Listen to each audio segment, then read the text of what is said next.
Assalamualaikum warahmatullahi wabarakatuh.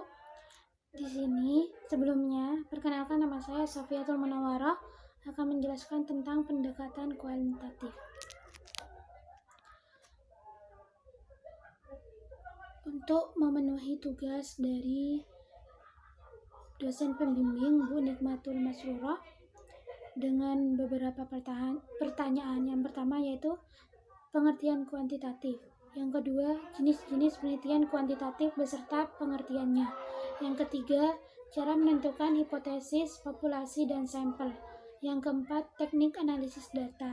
Yang kelima, uji validitas, dan reliabilitas.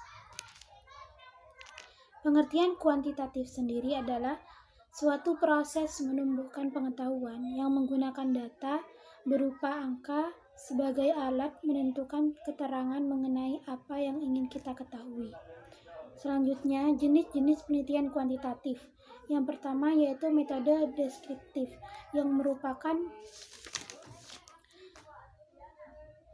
penelitian yang berusaha menggambarkan objek atau subjek yang diteliti sesuai dengan apa adanya.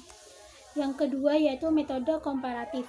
Metode komparatif yaitu diarahkan untuk mengetahui apakah antara dua variabel ada perbedaan dalam suatu aspek yang diteliti. Yang ketiga yaitu metode korelasi. Metode korelasi itu sendiri yaitu untuk menggambarkan atau lebih terhadap fakta-fakta atau sifat-sifat objek yang diteliti. Yang keempat yaitu metode survei, di mana metode survei digunakan dengan angket atau kuesioner sebagai instrumen utama dalam mengumpulkan data di lapangan. Yang kelima yaitu metode ex post facto, di mana digunakan dalam penelitian yang meneliti hubungan sebab akibat yang tidak dimanipulasi oleh peneliti. Yang keenam, metode true experiment merupakan hubungan sebab akibat atau kausalitas antara satu variabel dengan variabel lainnya, digunakan untuk menjelaskan dan memprediksi gerak atau arah kecenderungan suatu variabel di masa depan. Yang ketujuh yaitu metode quasi eksperimen, yaitu bentuk desain eksperimen yang merupakan mengembangkan diri dari true experiment design yang sulit dilaksanakan. Yang terakhir yaitu metode tunggal atau subjek tunggal. Eksperimen subjek tunggal merupakan eksperimen yang dilakukan terhadap subjek tunggal. Cara menentukan hipotesis. Hipotesis merupakan jawaban sementara terhadap rumusan masalah penelitian.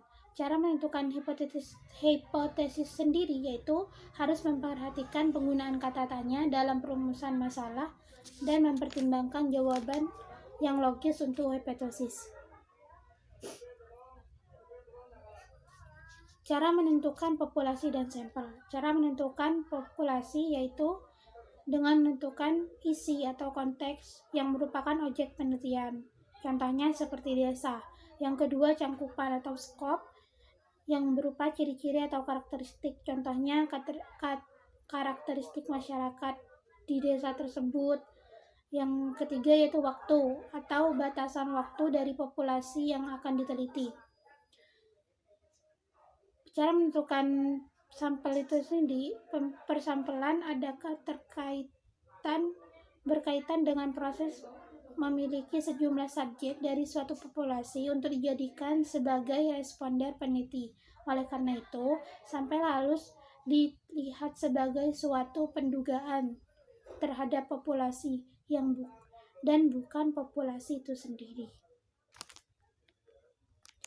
Teknik analisis data.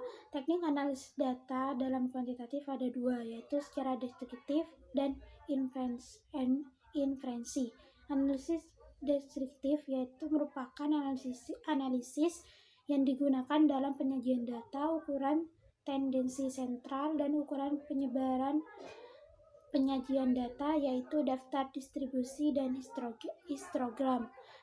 Analisis inferensi. Analisis ini digunakan untuk melihat perkaitan yang ada dalam variabel yang dikaji, yaitu variabel bersandar dan variabel bebas. Uji validitas dan reliabilitas. Uji validitas yaitu uji yang dilakukan untuk mengetahui keabsahan atau ketepatan suatu item pertanyaan dalam mengukur variabel yang diteliti. Uji reliabilitas adalah uji yang dilakukan untuk mengetahui kehandalan atau tingkat kepercayaan suatu item pertanyaan dalam mengukur variabel yang diteliti. Sekian dari saya. Wabillahi taufiq wal hidayah. Wassalamualaikum warahmatullahi wabarakatuh.